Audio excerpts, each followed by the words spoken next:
Hello students, good morning everyone. जैसा कि आज का जो वीडियो है वो बिहार एएनएम संविदा वैकेंसी से रिलेटेड सभी स्टूडेंट्स के लिए होने वाला है। जैसा कि अभी जो आपका लास्ट नोटिस आपके लिए निकाला गया था, जिसमें आपको आपका सिलेबस बताया गया था, एग्ज़ाम पैटर्न से रिलेटेड सारे डाउट्स को क्लियर किया गया था, उसमें आपके एग्ज़ाम में उस नोटिस के अकॉर्डिंग 60 क्वेश्चन आने वाले थे। लेकिन अभी जो आपके वेबसाइट पर एडमिट कार्ड के साथ जो मॉक टेस्ट आपको मॉक टेस्ट का सेक्शन मिला, उस मॉक टेस्ट में क्या है, आपको 100 क्वेश्चंस मिल रहे थे। और यही नहीं बल्कि आपके सिलेबस में जो नोटिस में सिलेबस था और जो मॉक टेस्ट में सिलेबस देखने को मिला, उसमें भी एक बहुत बड़ा फासला था। तो स्टूडेंट्स के बहुत सारे डाउट्स आ रहे हैं, बहुत सारे लोगों ने और भी वीडियोस बना रखा है कि क्वेश्चन जो है वो 100 क्वेश्चन पूछे जाने वाला है। तो क्या है पूरी सच्चाई इस मामले का कि क्या आपका असल में जो पैटर्न रहने वाला है एग्जाम में वो क्या रहने वाला रहेगा और असल में आपका सिलेबस क्या रहेगा, इन सभी बातों पे आज की इस वीडियो में मैं बात करने वाली हूँ। आपको बिल्कुल लॉजिकल रीजंस के साथ मैं आज के इस वीडियो में बताने वाली हूँ कि आपका जो एग्ज़ाम का पैटर्न है वो क्या रहेगा और साथ ही साथ आपके एग्ज़ाम का सिलेबस भी क्या रहने वाला है। तो चलिए आज के इस वीडियो को शुरू करते हैं। अगर आप भी अपने सारे डाउट्स को क्लियर करना चाहते हैं तो इस वीडियो को बिल्कुल लास्ट तक देखिए बिना स्किप किए, ताकि आपके जो भी डाउट्स हैं अभी तक, क्योंकि बहुत सारे लोगों के डाउट्स आ रहे हैं, तो आपके सारे डाउट्स क्लियर हो जाएंगे। क्योंकि लास्ट समय पे अगर सिलेबस बदल जाता है तो बच्चा बहुत ज़्यादा पैनिक कर जाता है, स्टूडेंट्स बहुत ज़्यादा पैनिक मोड में चले जाते हैं कि पहले तो मैम सिर्फ बोला गया कि टेक्निकल क्वेश्चंस पूछे जाएंगे, यानी कि एएनएम के सिलेबस पे बेस्ड क्वेश्चंस पूछे जाएंगे। लेकिन अब जैसा कि वो मॉक टेस्ट में जीके, जीएस, मैथ्स, रीजनिंग ये सब कुछ भी इंक्लूडेड था, तो क्या अब सिलेबस हमारा भी बदल जाएगा? तो चलिए आज के इस वीडियो को शुरू करते हैं। वीडियो को लास्ट तक देखिए ताकि आपके डाउट्स क्लियर हो सकें। सबसे पहले बात करते हैं आपके नोटिस पे, जो ऑफिशियल नोटिस आपका आया था सिलेबस और एग्जाम पैटर्न के रिगार्डिंग। ठीक है, तो इसमें आपको क्या बोला गया, सब्जेक्ट्स जो आपको इसी नोटिस में बताए गए थे। ठीक है, इसके अलावा आपको क्या बताया गया कि एग्ज़ाम जो होगा आपका वो कंप्यूटर बेस्ड होगा और 60 नंबर का होगा। ठीक है, 60 नंबर का आपका एग्जाम होगा। एग्जाम में आपके क्वेश्चंस किस तरह के पूछे जाएंगे, तो ऑब्जेक्टिव क्वेश्चन यानी कि मल्टीपल चॉइस क्वेश्चंस पूछे जाएंगे। ठीक है, उसके बाद आपका एग्जाम का जो ड्यूरेशन है वो कितना होगा, 120 मिनट्स होगा। अब बात करते हैं सब्जेक्ट्स, जो यहाँ पे सिलेबस की बात की गई। सिलेबस में आपका क्या क्या पूछा जाएगा, तो सिलेबस में आपको टोटल 6 सब्जेक्ट्स यहाँ पे बताए गए। वो 6 सब्जेक्ट जो आपने एएनएम फर्स्ट ईयर और सेकेंड ईयर में पढ़ा है, वो सारे 6 सब्जेक्ट्स ही आपके सिलेबस में थे। इसके बाद नोटिस में जो है वो 6 सिलेबस के टॉपिक्स वगैरह बताए गए और आपको कहीं भी जो है वो जीके, जीएस, रीजनिंग, मैथमेटिक्स ये सब कुछ का कोई जिक्र नहीं था उस नोटिस में। ठीक है, तो अब बात करते हैं कि पूरा विवाद आपका है क्या। तो एक तरफ तो आपका नोटिस है, जो ऑफिशियल नोटिस एसएचएस बिहार के वेबसाइट पे आपको देखने को मिला था। ठीक है, दूसरी तरफ क्या है, एडमिट कार्ड के साथ मॉक टेस्ट का आपको सेक्शन मिला जहां से आप मॉक टेस्ट दे सकते थे। और उस मॉक टेस्ट में क्या किया गया कि 100 क्वेश्चंस डाले गए और उसमें जीके, जीएस ये सब कुछ, रीजनिंग, मैथमेटिक्स भी इंक्लूडेड रहा। तो दोनों में पैटर्न क्या हो गया, अलग अलग दिख रहा है। इस वजह से जो कन्फ्यूजन है वो बहुत ज़्यादा बढ़ा हुआ है। तो सबसे पहले बात करते हैं ऑफिशियल नोटिस का।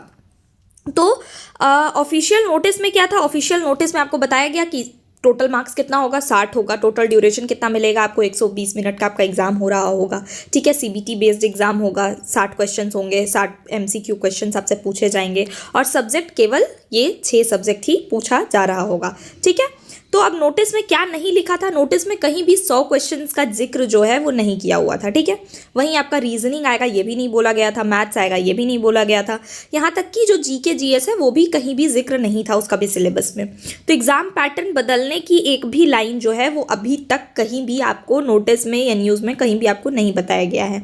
रिवाइज्ड नोटिस, अगर आपका जो है मॉक टेस्ट के हिसाब से अगर आपका सिलेबस रहने वाला है तो उसके लिए एक रिवाइज्ड नोटिस भी तो गवर्नमेंट को निकालना चाहिए, जो अभी तक आपको ऑफिशियल वेबसाइट पे कहीं भी देखने को रिवाइज्ड नोटिस का जिक्र कहीं भी नहीं हुआ है। ठीक है, तो कानून और परीक्षा नियम के अनुसार जो बात ऑफिशियल नोटिस में होती है वही परीक्षा में लागू होती है। आपका ऑफिशियल नोटिस में जो सिलेबस बोला गया है, जितने क्वेश्चंस बोले गए हैं, जितना फुल मार्क्स बोला गया है, वही सब कुछ असल में होगा। ठीक है, ऑफिशियल नोटिस के बाहर जाकर के एग्ज़ाम जो है वो कंडक्ट नहीं कराया जा सकता कानूनी तौर पे। अब बात करते हैं कि मॉक टेस्ट में 100 क्वेश्चन क्यों थे आखिर। तो मॉक टेस्ट में 100 क्वेश्चन होने का असल रीज़न क्या हो सकता है कि मॉक टेस्ट जो था वो उसका उद्देश्य क्या हो सकता है, तो लॉगिन सिस्टम को चेक करना, सर्वर चेक करना, सीबीटी इंटरफेस को समझना, ताकि बच्चा जो है वो कंप्यूटर बेस्ड टेस्ट कैसे देना है स्टूडेंट वो समझ पाए। ठीक है, ये सारी चीज़ों को देखने के लिए। और मॉक टेस्ट जो है वो एक प्रैक्टिस के लिए होता है, ना ही कि वो फाइनल पेपर नहीं होता। अब बात करते हैं कि उसमें 100 क्वेश्चन क्यों आया। तो मॉक टेस्ट में 100 क्वेश्चन देने का रीज़न ये हो सकता है कि कई बार होता है क्या है कि मॉक टेस्ट जो होता है वो पुराने एग्जाम के टेम्पलेट्स होते हैं, जो as it is common mock test पुराने एग्जाम का ही उठा करके गवर्नमेंट मॉक टेस्ट के सेक्शन में दे देता है, ठीक है।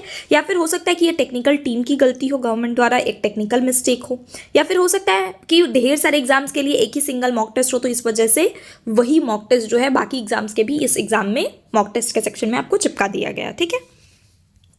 तो अब बात करते हैं कि ऐसा क्यों हुआ। तो कई बार ऐसा पहले भी हो चुका है, लेकिन एग्ज़ाम जो होता है वो एक्चुअल नोटिस के अनुसार ही कंडक्ट कराया जा रहा होता है, ना कि मॉक टेस्ट के बेसिस पे। ये बात को हमेशा आपको याद रखना है। अब बच्चों को डाउट और कन्फ्यूजन क्यों हो रहा है, क्योंकि स्टूडेंट सोचता है कि मॉक टेस्ट में अगर 100 क्वेश्चन पूछा गया है तो एग्जाम में भी 100 क्वेश्चन पूछा जाएगा। अगर मॉक टेस्ट में सिलेबस में जीके, जीएस, मैथ्स, रीजनिंग सब कुछ है तो एग्जाम में भी पूछा जाएगा, और लास्ट मोमेंट पे यही पैनिक का कारण बनता है। साथ ही साथ जो बाकी यूट्यूब चैनल्स हो गए, कोचिंग इंडस्ट्री में बाकी भी लोग ऐसे डरा देते हैं कि जीके, जीएस अगर आपने नहीं पढ़ा है तो आप फेल हो जाओगे। क्यों? क्योंकि मॉक टेस्ट में जीके, जीएस था।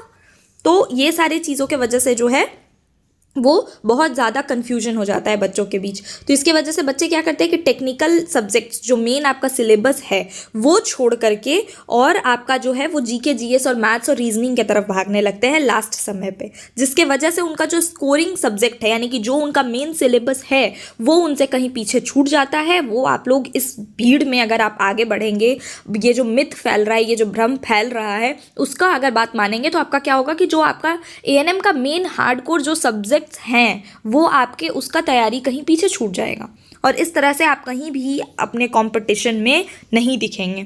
तो इसीलिए आपके लिए ज़रूरी है कि आप सच्चाई पर फोकस करें, और सच्चाई यही है कि अगर एसएचएस के द्वारा एग्ज़ाम पैटर्न बदलना होगा तो उसके लिए क्या होगा, सबसे पहले नया रिवाइज ऑफिशियल नोटिस आएगा, उसके बाद वेबसाइट पर अपडेट होगा, सभी कैंडिडेट्स को सूचना मिलेगी और सब्जेक्ट में जीके, जीएस, मैथ्स ये सब कुछ जोड़ा जाएगा उस नए रिवाइज नोटिस में। तो ऐसा कुछ भी अभी हुआ है नहीं। अब आपका एग्ज़ाम का डेट्स भी नज़दीक है, तो इसका मतलब ये है कि आपका एग्ज़ाम का पैटर्न बिल्कुल भी नहीं बदला है। आपके एग्ज़ाम में अभी भी जो सिर्फ टेक्निकल 6 सब्जेक्ट्स आपको बोले गए हैं, जो से 6 सब्जेक्ट्स आपके नोटिस में हैं, वही 6 एएनएम के सब्जेक्ट जो टेक्निकल हैं वही पूछे जाएंगे। आपको इसमें कहीं भी जीके, जीएस, मैथ्स, रीजनिंग ये सब कुछ की प्रिपरेशन आपको नहीं करने को बोला गया है ऑफिशियल सिलेबस के हिसाब से। तो एग्ज़ाम में क्या आ रहा होगा, तो एग्ज़ाम में आपका 60 क्वेश्चंस पूछा जा रहा होगा जो कि 100% टेक्निकल सब्जेक्ट्स होंगे। मॉक टेस्ट को पैटर्न ना माने, एग्ज़ाम पैटर्न मानने की गलती बिल्कुल ना करें, और नोटिस जो ऑफिशियल आया है वही अंतिम सत्य है, उसी के आधार पे आपका एग्ज़ाम कंडक्ट कराया जा रहा होगा, ठीक है। तो अगर आप भी आपका भी ये जो डाउट्स है एग्ज़ाम पैटर्न वगैरह से रिलेटेड, ये अगर क्लियर हो गया हो, आई होप इस वीडियो में मैंने आपके डाउट सारे क्लियर कर लिए हैं, तो आप जो है अब अपनी तैयारी को सिर्फ और सिर्फ टेक्निकल सब्जेक्ट्स पे ही बेस्ड रखें। अगर आप भी चाहते हैं कि आप राठौर एजुकेशन पॉइंट के साथ अपनी तैयारी को और बेहतर तरीके से करें, तो आप हमारे जो बैच है यकीन बैच, उसे ज्वाइन कर सकते हैं। यकीन बैच में आपको जो है वो बिल्कुल ही क्रिस्प नोट्स भी मिल रहे हैं, साथ ही साथ आपको जो है वो एमसीक्यू टाइप क्वेश्चंस का पूरा एक गाइड मिल रहा है, जिससे आप ढेर सारे एमसीक्यू टाइप क्वेश्चंस जो कि एक्सपेक्टेड है एग्जाम में देखने को, वो सारा का प्रिपरेशन कर पाएंगे। साथ ही साथ आपको मॉक टेस्ट भी मिल रहे होंगे, एमसीक्यू टाइप क्वेश्चंस भी मिल रहे होंगे, और ये सभी कुछ आपको हमारे यकीन बैच में सिर्फ और सिर्फ 399 में मिल रहा होगा। तो अभी आपके एग्जाम में बहुत ही ज़्यादा कम टाइम बाकी है, इसलिए ज़रूरी है कि आप ज़्यादा से ज़्यादा क्वेश्चंस को प्रैक्टिस करें। तो जल्दी से जल्दी हमारे यकीन बैच को ज्वाइन करिए। यकीन बैच को ज्वाइन करने के लिए आपको राठौर एजुकेशन पॉइंट ऐप को प्ले स्टोर से डाउनलोड करना होगा। प्ले स्टोर से ऐप डाउनलोड करने के बाद जो है आप बेसिक रजिस्ट्रेशन करने के बाद हमारे यकीन बैच को ज्वाइन कर पाएंगे। अगर आपका भी सारा डाउट्स जो है वो क्लियर हो गया हो तो आप इस वीडियो को लाइक कर सकते हैं, चैनल को सब्सक्राइब करिए। और अगर आपको भी कोई और डाउट है या किसी भी तरह का बैच से रिगार्डिंग कोई डाउट है तो आप हेल्पलाइन नंबर पर कॉल या व्हाट्सएप करके जानकारी ले सकते हैं। Thank you so much.